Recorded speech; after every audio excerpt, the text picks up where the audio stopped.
Mga kwento ni Felmo.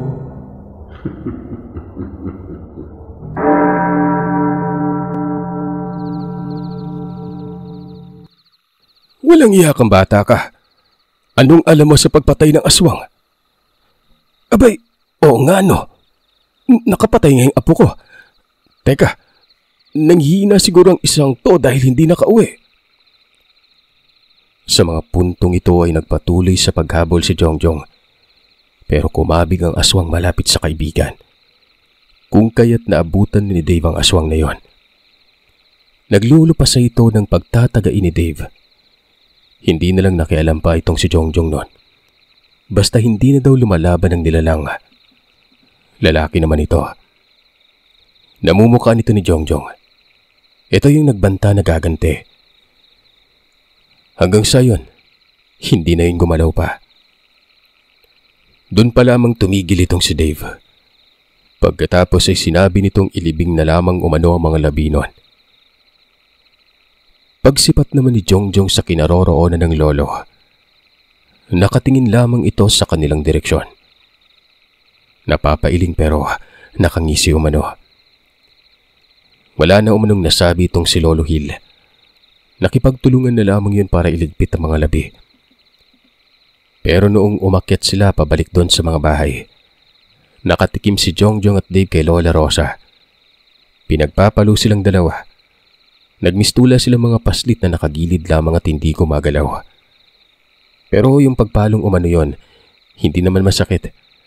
Nakakatawa pa nga umano dahil nga itong si Lola Rosa, parang hindi seryoso. Kayong dalawa, sino ang nag-utos sa inyo na bumaba? Sino yung nag-utos? Wika ni Lola sabay lingon kay Lolo Hill noon.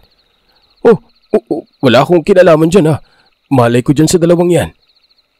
Bakit kasama ka doon kung wala kang kinalaman? Hindi no. Kakarating ko lang dun eh. At yun yung naabutan ko. O di ba mga bata? Ay nako, may nakalimutan pala ako. Teka, babalik ako mamaya ha.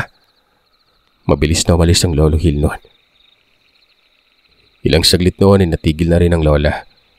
Sinabing wag na lamang ulit-uulitin yon. Kahit nakapatay pa ng aswang, dapat ay hindi gumawa ng aksyon ng walang pahintulot sa kanya. Hindi ito laro. Buhay nila ang nakasalalay dito. Hindi naman daw sila kumibo nun. Pagsapit ng tanghali, itong si Lola Rosa, nagsisimula ng gumawa ng kung ano, na sa tingin nila Jongjong ay para bang wala sa katinuan. Tinalian nito ang ulo ng dahon ng niyog. Yun bang ginawang bandana. Tapos may nakaipit doon na may tangkay at mula ito sa sidlang dala ng kanyang lola. Isa yung belt bag na pagkaluma na tingnan. May tilad pa nga doon o nga nun. Ito yung inunguya, tapos yung pula ng tura. Naisip nga ni Jongjong noon na wala man lang reklamo itong si Lolo Hill. Yung tipong ayos lamang nahalikan siya nito na parang vampira. Nakakadiri umano. Doon naman sa ginagawa ng lola sa mga puntong yon. May bitbit na itong bunot na may usok. Nagpapalibot-libot sa paligid ng tatlong bahay. Nagtanong si Jongjong sa kanyang lolo sa kung ano bang ginagawa nito. Ayon naman sa matandang lalaki, yun umano ang pamamaraan ng isang babaylan. Masdan lamang umano ni Jongjong. Isiping may dahilan. At wag na lamang umanong bigyang pansin yung kakaibang kilos na yon. Si Dave nga noon ay napapatawa. Pinaalis naman ito ni Lolo Hill kasi nga baka mapansin ng Lola Rosa. Iba pa naman magalit ang matandang ito, lalo na sa mga bagay na ginagawa tapos pinupuna. Hindi ka mamamatay sa aswang, Dave. Pero kapag nakita ka niyan tapos kang bata ka. Para saan naman yan, Lo? Ngayon lang kasi ako nakakita ng ganyang pamamaraan. Para siyang mangyan. Sabat ni Jongjong. Mangyan nga. Tama ka. Mangyan ang lola mo. At dahil dyan ay mas malawak ang saklaw niya sa kaalamang ritual. Para sa pagbasag yan ang karunungan ng aswang na bumabalot sa buong lugar. Mamayang gabi, may mangyayaring madugo. Paliwanag ng kanyang lolo. Dagdag nito ay lilitaw na ng tuluyan ng mga aswang. Hindi na ito makakatagal pa nang wala sa sariling bahay. Ang problema nga lang, sunog na umano ang mga gamit, tapos basag pa ang karga sa paligid. Bukod pa dyan ay naroroon pa sila nakabantay. Bagay na wala nang magawa ang mga nilalang, kundi parang magpapatiwakal na lamang talaga ng tuluyan para lamang mailigtas ang buong angkan. Kumbaga, susugal kung sakaling mabuhay pa sila. Tumango si Jongjong. Halong pananabik na may kabadi ng kanyang nararamdaman noon. Kinagabihan, nag-aantay si Jongjong sa kung anong mangyayari. Yung dalawang matanda, nakamasid na tahimik lamang. Katabi ni Jongjong si Dave. Seryoso din ang mukha nito. Pawisan. Wala pa naman umanong nangyayari noong maaga pa, pero noong lumalalim ng gabi, dito na biglang umalinsangan ng paligid noon. Kitang-kita ni Jongjong ang kanyang mga abuelo na kumikilos na. Nagtungo ito sa silong ng bahay. Samantalang silang dalawa ni Dave, hindi malaman ang gagawin. Wala kasing inutos sa kanila na linlangin ng aswang. Sa makatwid ay baka hindi na daw sila kinakailangan pa noon. Pero Sir Seth, kung noong may araw pa ay kampante si Jongjong, lalo na si Dave noon, sa mga sandaling ito na gabi na, balisang-balisa ang dalawa. Paano ba naman kasi? Nasa ibabaw ng mga puno ang nilalang. Marami, lampas 5. Ang bibilis pa ng kilos na para bang isang iglap lang. Wala na ito sa kinaroroonan. Nagtanong pa si Jongjong kay Dave noon. Ano daw ang nangyayari? Ang sabi naman ni Dave, wala siyang alam. Iba umano ang pagbungad ng mga aswang na ito, na para umanong may kung anong nakain na pangpalakas noon. Bumunot na ng itak si Jongjong. Gayun din si Dave. Hindi sila umaalis sa barong-barong na ginawa nila.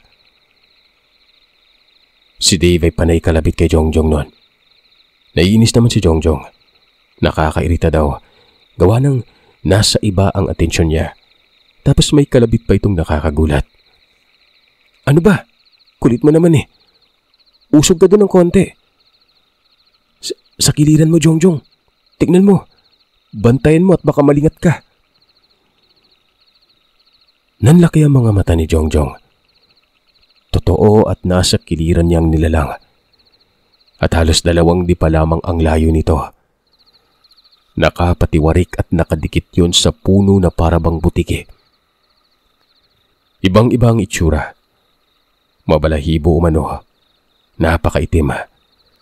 Mata lang na naninilaw ang nakikita niya dito. Marahang pinihit ni Jongjong ang kanyang katawan para maging pabor umano sa paghataw niya sa itak o pagtarak niya dito. Si Dave, paglingon ni Jongjong sa kanya, wala na ito sa tabi niya. Napamura na lamang si Jongjong noon. Hindi man lang nagpaalam sa kung saan ito pupunta. Hanggang sa napansin niya na lamang umano na nasa gilid ito ng puno noon, sa kung saan naroroon sa kabilang parte ang nilalang. Sinunggaban niya ang nilalang na yon. Mabilis na pinagtataga ni Dave. Naglikha yun ng ingay sa lugar, dahilan para mabulabog umano ang mga lolo at lola niya. Rinig pa nga ni Jongjong noon ang pagmumura ng kanyang lola. Patuloy sa ginagawa itong si Dave. May pagkakataon umano na natatamaan ito ang nilalang. Pero daplis lang. Madalas ay nakakailag at lumalaban. Yun bang tipong umaamba pero inaambahan din ni Dave pabalik nun. Tumulong na si Jongjong. Dito ay napaatras ang aswang. Pero may lumitaw pa umanong isa pa. Nagmumula ito sa itaas ng puno. Kung kaya naman nahati ang atensyon ni Jongjong yon. Hindi niya daw lubos mapagtanto noon na mapapalaban talaga siya sa malakas na aswang. At naiisip niya din na hindi na ito ang mundong ginagalawan niya. Kabadong-kabado na rin si Jongjong nun pero wala eh. No choice siya. Nilalakasan niya na lamang ang kanyang loob. Maya-maya ay tumulong sa kanyang lolo Hil. Ang kanyang lola naman, nakikita ni Jongjong na naroroon lamang sa mga bahay at nagpapausok ito. Walang bitbit na itak ang lola, pero walang lumalapit dito. Nagpagulong-gulong si Dave pababa, hanggang sa tumakbo daw ito pabalik nun. Sumisigaw at sinabing may kakaibang aswang umano. Pangit umano yun at napakalaki. Nasaan banda? Doon po sa may punong patay. Tingnan nyo. Paglingon ni Jongjong, ganoon na lamang ang gulat niya. Para umanong korting pagong ang nilalang. Nakadapa sa lupa at may kung anong napakalaking bukol sa may likuran. Hindi niya muna pinagtuunan ng pansin ito. Napapalaban pa kasi sila noon. Hanggang sa yung pinagtutulungan nila ng lolo niya, tumakbo. Mura ng mura ang lolo at tinatawag nito si Lola Rosa. Ang sabi ay si Lola Rosa na daw ang pumuksa sa aswang. Ano pa kasing ginagawa sa lugar nagpapausok lang naman ito. Kung wala ito, Hil, patay tayong lahat dito. Nakikita mo naman siguro yung aswang sa baba, di ba? Naalala mo ba kung sino yan? Si Hadrigor yan. Yan ang naninlang sa atin noon kaya hindi natin napupuksa ang mga aswang. Diba nga, nahirapan ka at kamuntikan pang mamatay. Sambit ng lola. At pinangalanan nga yung parang kubang aswang na Hadrigor. Totoo itong pangalan talaga sa personal, Sir Seth. Bantog na gabunan umano yun na isinumpa ng isang hukluban at mas lumakas. Ay o nga no, kayong dalawa, magtungo kayo sa itaas. Doon sa may kabahayan. Huwag kayo dito. Kami na lang. Hindi na kumibo pa si Jongjong noon. Nauna na itong tumakbo paakit ng lugar. Nakasunod naman sa kanya si Dave. May sugat ito sa dibdib at mukhang malala daw yon. Nung makarating sila sa may itaas, sa hindi inaasahang pagkakataon, may mga tao na palang nakaalam sa ingay na nilikha nila sa laban. Nakadungaw ang mga ito sa may pangpang. Nagkakabulungan. May lumapit pa kay Jongjong tapos nagtanong sa kung anong nangyari sa baba. Tsaka bakit duguan ang kasama niya. May mga aswang po. Yung nakatira dyan sa baba, mga aswang. Wika ni Jongjong noon. Nagkasigawan ng mga tao. Mga nasa 5 ang mga yon. 2 dito babae. 1 bata at medyo may edad na. Bakit kasi kayo nagtungo doon? Mga aswang yung nakatira dyan sabi ng isang residente. Hindi naman pinagtuunan ng pansin ni Jongjong ito. Bagkos ang inuna niya noon ay si Dave na nagpahinga sa may giliran. Malaki ang sugat ni Dave pero hindi naman malalim. Ang sabi nito, hindi daw aswang ang nakapuro sa kanya, kundi yung kahoy na nakausli dahil naitulak siya ng nilalang. Wala umanong kaso yung gawa ng ayos lang naman daw siya ng mga panahon na ito. Ilang minuto ang nakalipas. Yung mga tao ay parami ng parami. Pero sa mga sandaling ito, tahimik na doon sa kinaroroonan ng mga aswang at mga abuelo ng binata. May isa sa mga residente ang bumaba. Lalaki yon tapos may dala itong pamalo. Sinabihan pa nga ito ni Jongjong na wag na daw pumunta doon dahil mababangis ang aswang sa lugar. Pero hindi yun nakinig sa kanya. Nagpatuloy lamang ito hanggang sa may sumunod pang isa. Lalaki din ito tapos may dalang itak nun. Sobrang nag-aalala si Jongjong. Maging si Dave nga noon ay nabahala rin. Pero maya-maya lang ay bumalik din naman kaagad ang mga tao. May labi daw ng aswang doon pero isa lang. Buhay pa daw yon. Nagtanong ang isang lalaki sa kung ang nakabuno ba daw doon ay ang mga binata. Sinabi naman ni Jongjong na hindi nun, na may ibang tao doon, na baka yun ang nakasagupa. Wala kasi silang ibang ginawa kung hindi ang tumakbo na lamang. Kumbaga, pinabulaanan kagad ni Jongjong yun gawa ng naisip niya na baka yung mga aswang doon, kaibigan ng mga tao, at baka kung ano pang gawin sa kanila, diba? May nakita po ba kayong dalawang matanda doon? Yun ang kasunod namin eh. Basta, napalaban po sila tapos nang mapadaan kami hinabol naman kami ng aswang. Naghahanap lang naman po kami ng gagamba. Dagdag pa ng binata noon. Pero ayon sa tao, wala naman umanong dalawang matanda. Maliban na lamang sa aswang na nakasandal sa isang puno noon. Nagkabulungan ng mga tao at halata sa mga mukha ang pagdududa. Narinig pa nila ang sinabi ng isa doon na bakit sa ganoong oras umano naghahanap ng gagamba. Hindi pa sila taga ron. Isa pa, bihira namang may gumalang tao sa kanilang lugar. Tingin ko, iyang dalawag din yan ang humahawak sa mga aswang Ginambala pa mga nakatira dyan baka magalit at manalasa na. Sabi ng isang babae noon.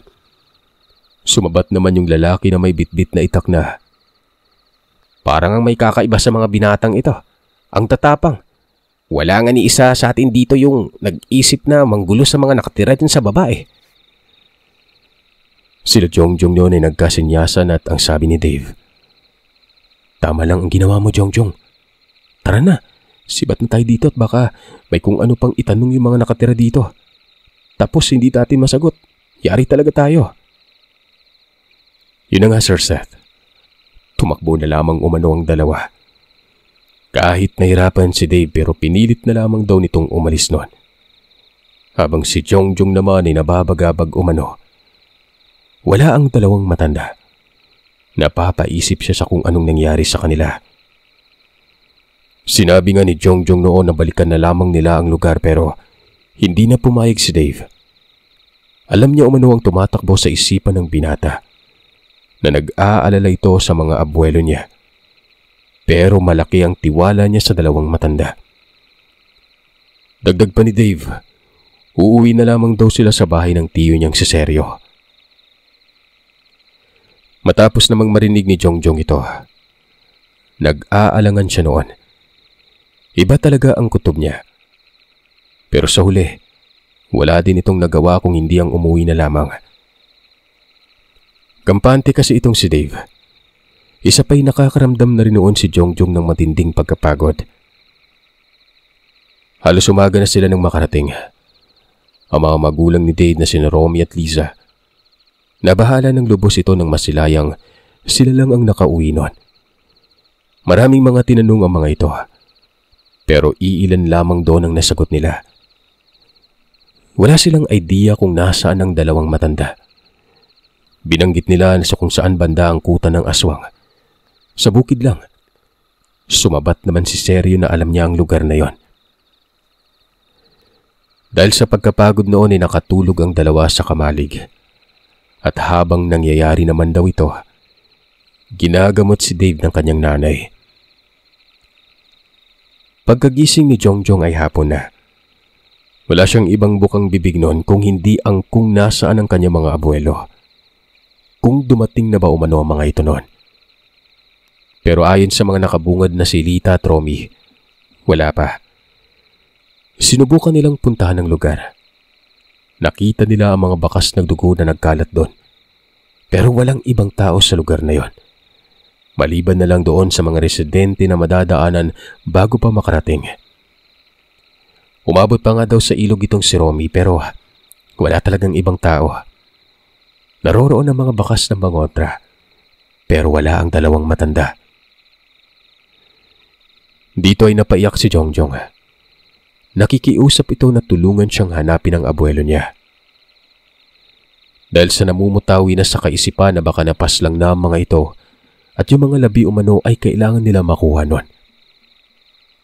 Sabi naman ni Dave, huwag magsalita ng ganun si Jongjong.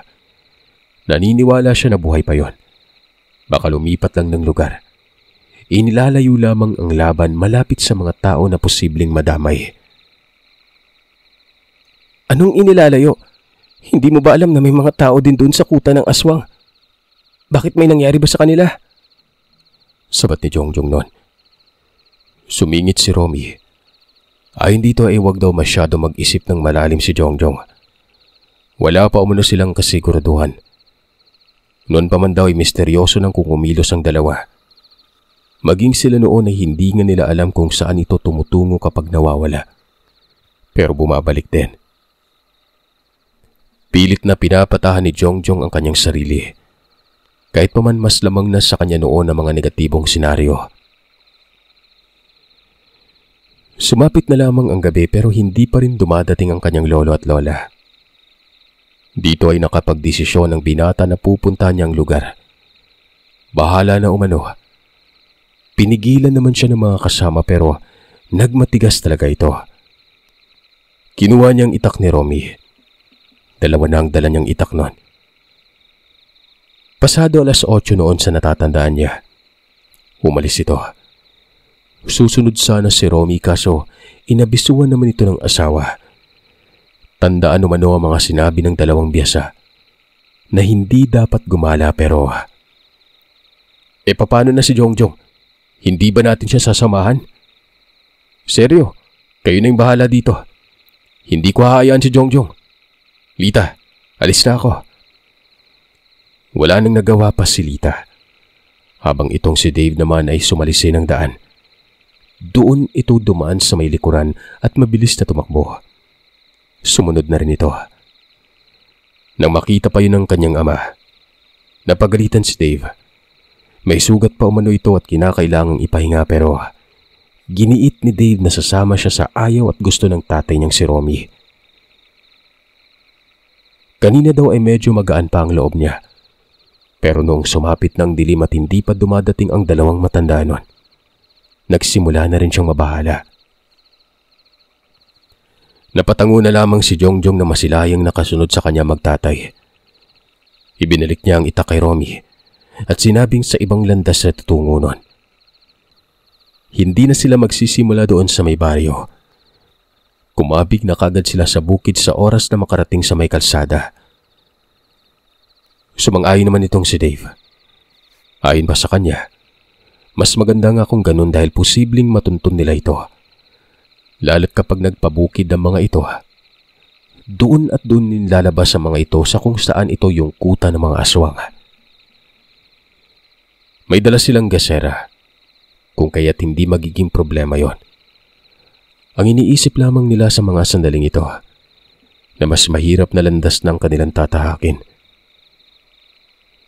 Para mas maging malinaw, di ba nga, tahanan ni Seryo ay malapit sa dagat. Dadaan sila sa mahabang kabakawan bago pa makakarating sa kalsada. Iba din yung direksyon na may mga bakas ng aswang. Hindi sila doon dumaan. Pagkos, doon sa kalsada na hindi simentado, mula kila ni Seryo palabas ng lugar. Pagkabungad nila sa main road, diretso tawid sila sa kalsada. Umakyat sila kagad ng bukid nun. Gaya ng inaasahan ay sobrang lala talaga ng landas. Masukal at wala silang batayan kung saan napapatungo. Nagtatayugan talaga ang mga puno sa lugar na yon. Mabuti na lang at may maliit na buwan. Ito yung nagiging giya nila kahit papano. Hanggang sa sobrang layo na nang narating nila. At sa mga sandaling ito, tingin ni Jongjong ay lampas na daw yun ng 12:00.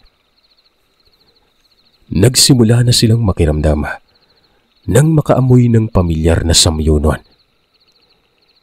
Ito yung sinasabi ng kanyang lolo Hil na isa sa magiging palatandaan na may bakas ng aswang sa lugar. Yung amoy.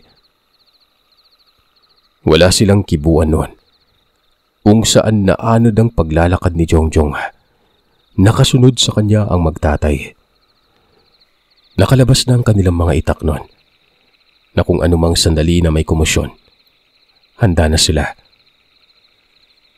Maya-maya ay may ilog silang narating.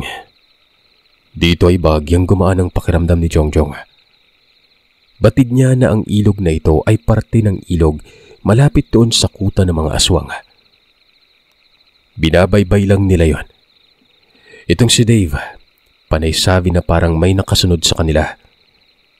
Sumang-ayon naman si Romy at ayon pa dito, nasa ibabaw daw ng puno yon. Sinisipat naman nila pero kagaskas lamang ang naririnig nila. Ilang sandali pa, nakakita na sila ng mga bahay. Magkakalayo lang pero alam nila na may nakatira. May mga maliliit na liwanag silang nakikita sa bawat isa nun, na para bang galing sa lampara.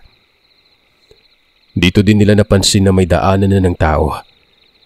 Binaybay nila yon hanggang sa nakarating na sila mismo doon sa lugar kung saan ito na yung nayon na malapit sa kinaroroonan ng mga aswang.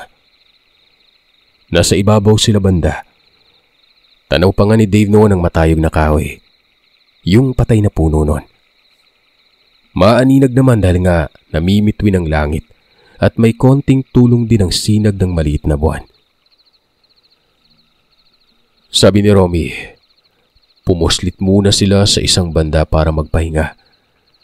Kahit papanay mapagplanuhan nilang maigi ang gagawin.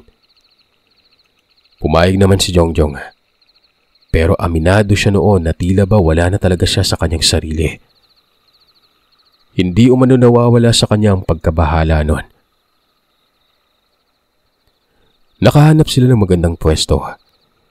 Sa isang espasyo ito na napapaligiran ng mababang damo. Ito din ay batay sa sinabi ni Romy. Mas maganda ang may espasyo dahil makikita talaga nila ng maayos ang paparating na kalaban. Saglit lang silang nagpahinga. Napag-usapan nila noon na maghiwalay. Mungkahi ni Jongjong ito, pero hindi pumayag si Romy. Huwag umano dahil gabi pa. Sa may araw na lamang umano. Maghunos dili ka, Jongjong. Naiintindihan naman kita, pero huwag mong ipilit yung sarili. Ipagpalagay na lamang natin na tama ka sa naiisip mo. Maaari nang wala na yung dalawang matanda pero kumalma ka lang. Dapat kasi hindi na lang ako nakinig kay Lolo eh. Dapat malalaman ko kung anong nangyari sa kanila. Sige po, at siguro sa madaling araw pwede na tayo magpatuloy, no? Tumango si Romy. Ito namang si Dave. Tahimik lang. Ang atensyon nito ay nakatuon umano sa paligid. Pagsapit ng madaling araw, dito na nagpaalam si Jongjong. Sinabi niyang sa ilog siya banda, habang si Romy naman sinang-ayunan nito. Ayon sa tatay ni Dave, sa gubat siya pero aantay niyang sumilip ang araw. Naunang umalis si Jongjong. Si Dave, hindi pa nakakapagpasya. Nakikiramdam pa ito. Hanggang sa maya-maya pa, sinabi na nitong sa taas siya. Pupuntahan niya umano ang kabahayan. Pumayag naman si Romy pero sinabihang mag-ingat ito. Huwag masyado umanong magtiwala sa tangan na ibinigay ni Lola Rosa dahil parang hindi na ito uubra. Kung totoo man na binalaan sila ng dalawang matanda na malalakas ang nilalang, kung ganun pala ay walang panama ang medalyon. Sa mga puntong yon, hindi talaga tutungo sa ibabaw si Dave. Susundan niya lang umano si Jongjong. Wala daw kasi sa sarili ito at malamang hindi din naiisip ang tamang gagawin. Natatanaw ni Dave ang binata. Mga 1 ektarya ang layo. Medyo madilim pa pero nakikita niya naman umano ito.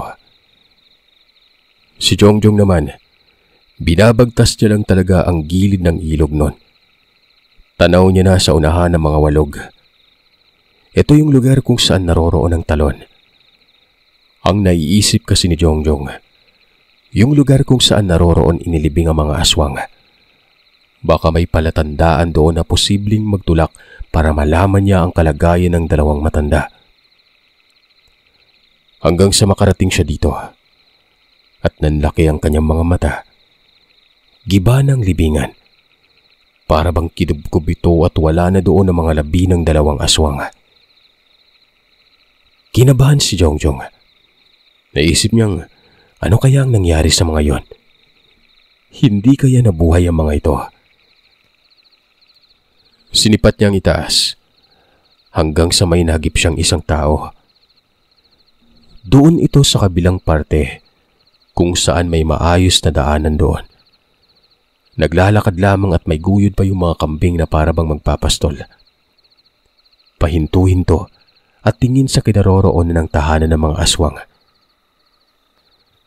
Pinuntahan ito ni Jongjong. Habang papalapit siya dito, napapansin niyang lalaki yon na sobrang tanda na. Nung makita naman siya noon ay huminto ito tapos umakpapang bubunot ng itak. Ang sabi nito ay wag daw siya dahil makikipagpatayan umano siya sa aswang. Inangat ni Jongjong ang kanyang kamay at kaagad sinabing hindi siya aswang noon. Tao lamang siya at may hinahanap. Hindi daw kaagad naniwala sa kanya ang matanda at ang sabi pa nito ay mapanlinlang umano ang aswang. Pero sana'y wag naman daw siyang tataluhin. Magkapareha lamang daw sila ng lugar noon. Maniwala kayo sa akin, Manong. Hindi ako aswang. Teka, doon po ba kayo nakatira sa may kabahayan? Ako yung isa sa mga binata na naroroon at nakabuno ng aswang. Matapos itong marinig ng matanda, binaba nitong itak tapos pinakawalan ng mga kambing. Lumapit sa kanya ito. Isa ka ba doon? Ayon sa narinig ko hinabol daw kayo ng aswang dyan. Mabutit na kaligtas pa kayo. Pero ang ipinagtataka ko, papaanong manghahabol ang mga aswang diyan hindi naman yan ang hahamak ng tao. Yan po yung akala nyo. Marami nang napatay ang nakatira dyan. Sa malayo nga lang namimiktima. Ang totoo po, tinutugis namin sila. Pero may mga kasama pa ako bukod dun sa isang binata. Ito po yung hinahanap ko ngayon. Hindi na nagpakita pa. Lolo at lola ko po. Pangalanan nating Manong Toto ang matandang ito.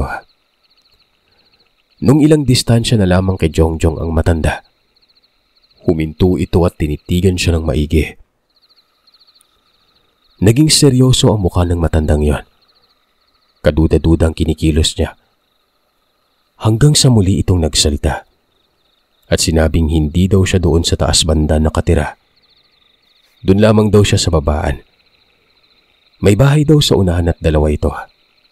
Ang isa, bahay ng kanyang anak na babae. Kagabi umano noong may nagaganap na kaguluhan, rinig daw nila mula sa bahay ang palahaw ng mga aswang. Hanggang sa nagsisisigaw umano ang kanyang anak na babae na sinabing may naghahabulan umano sa likod ng bahay nila. Dali-dali naman yung sinuri ni Manong Toto. Dalawang aswang umano ang hinahabol ng isang matandang babae na may bitbit na kung anong bagay. May nakita pa din umano siyang isa ding matanda. Matangkad at nakasunod naman yon. Tinuro pa ni Manong Toto sa kung saang direksyon pumunta.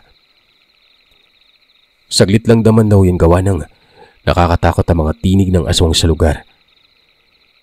Bukod kasi doon sa hinahabol ng dalawang matanda, meron pa umanong kagaskas na doon banda maririnig sa may bandang talon. Kakaibang angil na nakakapanindig balahibo. Kung kaya't minabuti nilang pumasok na lamang sa bahay at magsara ng pintuan noon.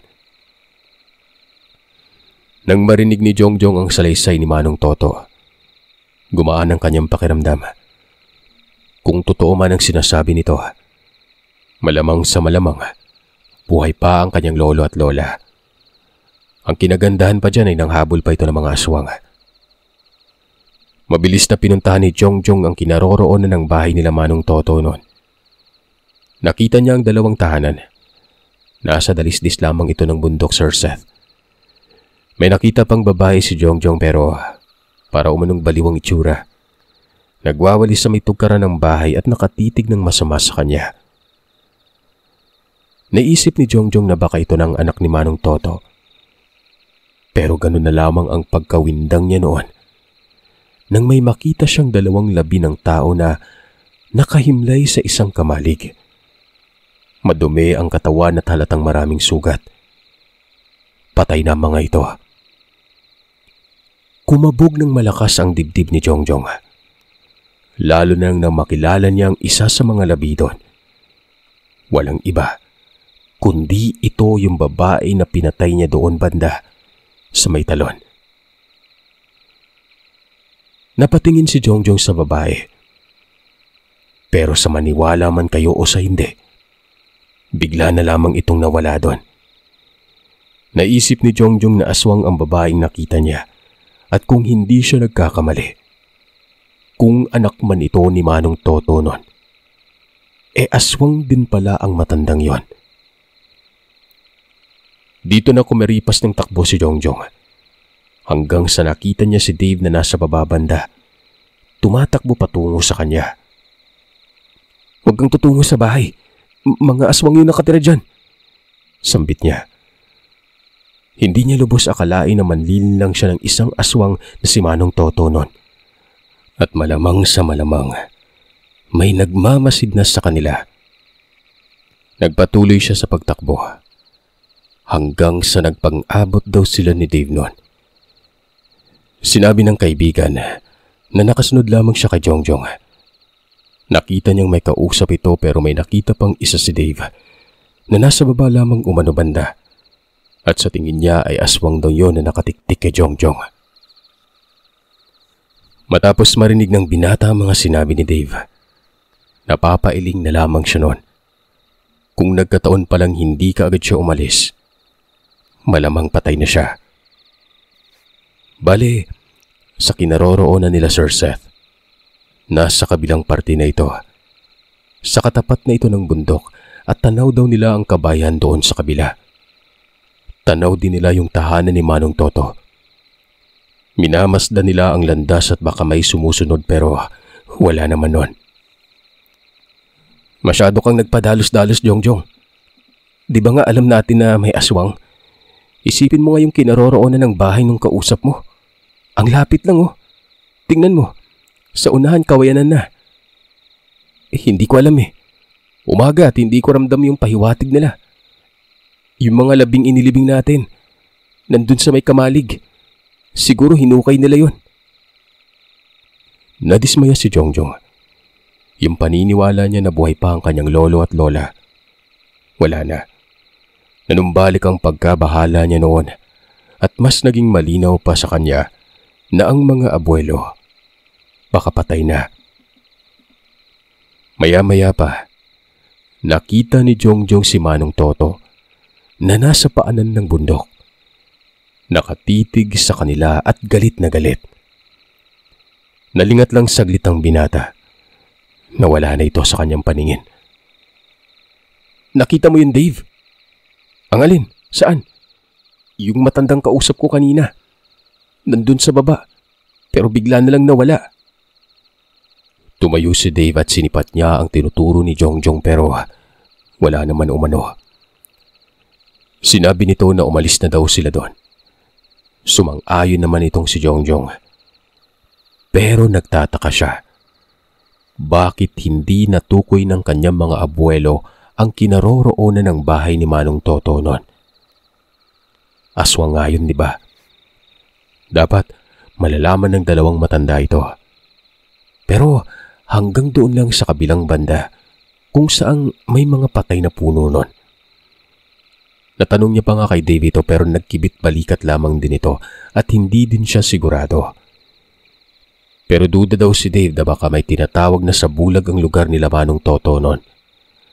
Ang nakakagawa ng ganito ay yung may malalakas na karunungan ng mga aswang. Malayo nang narating nila, pero bahagi pa rin yun ng bundok na ito. Habang naglalakad sila palayo sa lugar, biglang napahinto itong si Jongjong. Paano ba naman kasi? May nakita siyang gumagalaw na damo. Kaagad niyang inabisuan si Dave. Tinuro niya ang nakikita niya. Mga 10 metro ang layo.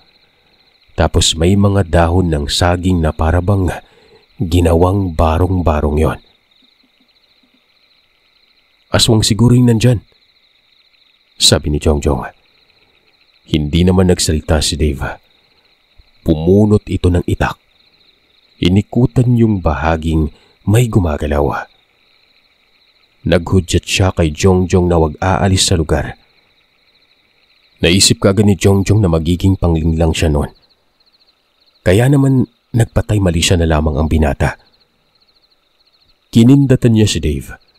Pahiwatig na sumasang-ayon siya sa pagpapasya nito. Maya-maya ay nakarinig ang dalawa ng pagtawag. Mahinang pagsambit lamang ito. Pero ganoon na lamang ang pagkawindang ni Jongjong. Pamilyar sa kanya ang boses na tumatawag. Boses yun ng kanyang Lolo Hill. Ginala niya kaagad kung saan galing. Hanggang sa nakita niyang matanda sa itaas banda. Nakaupo na parang palaka ito sa gilid ng isang bato. Sumisenyas ng turo nun. Yung tinuturo nito, yung bahaging may kung anong gumagalaw doon sa may damo. Naintindihan kaagad ng dalawa ito.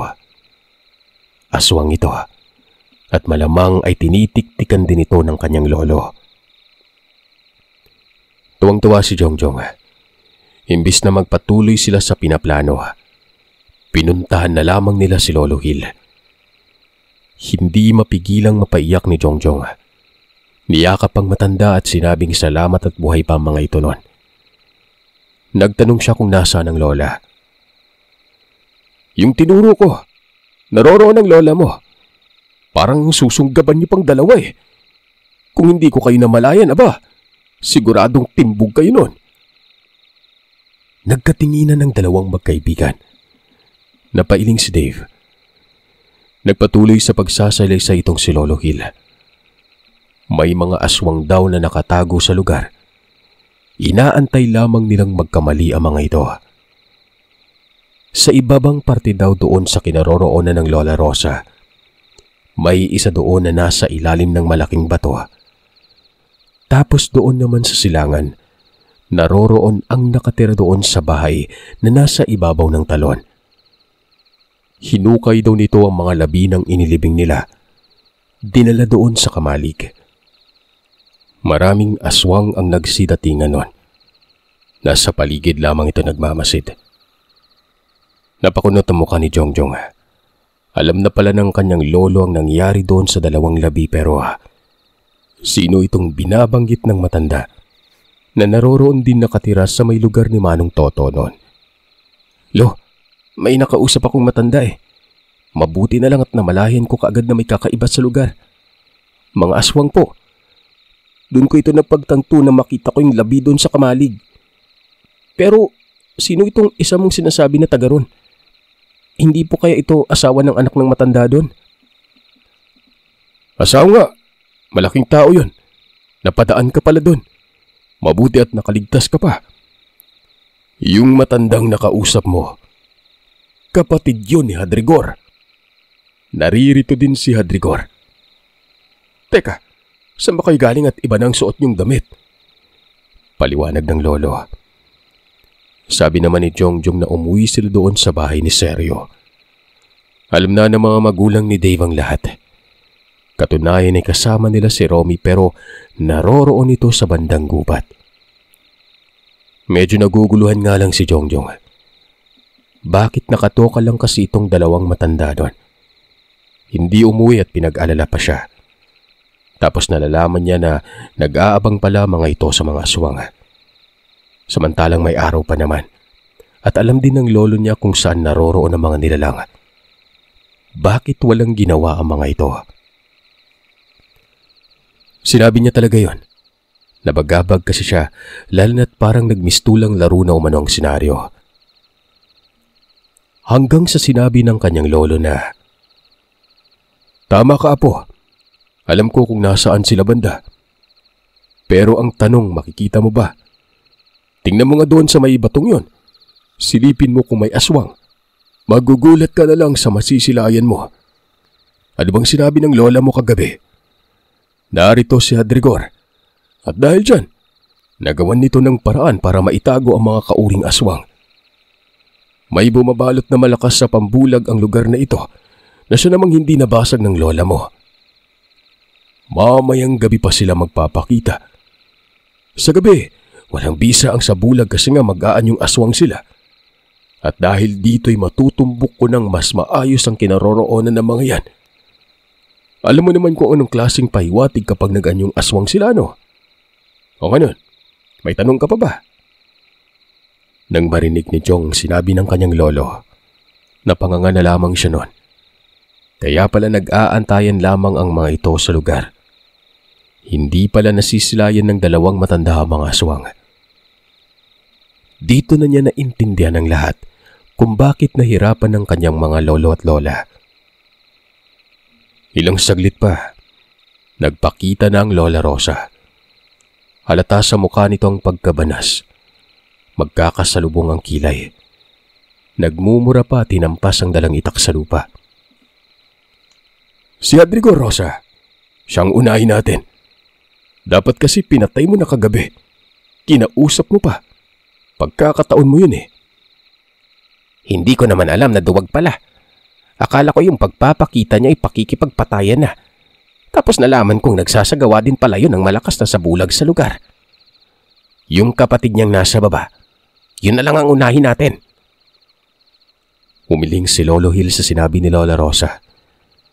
Halata naman umano na may patibong doon dahil kumpiyansa lamang ang mga itong nagpapakita.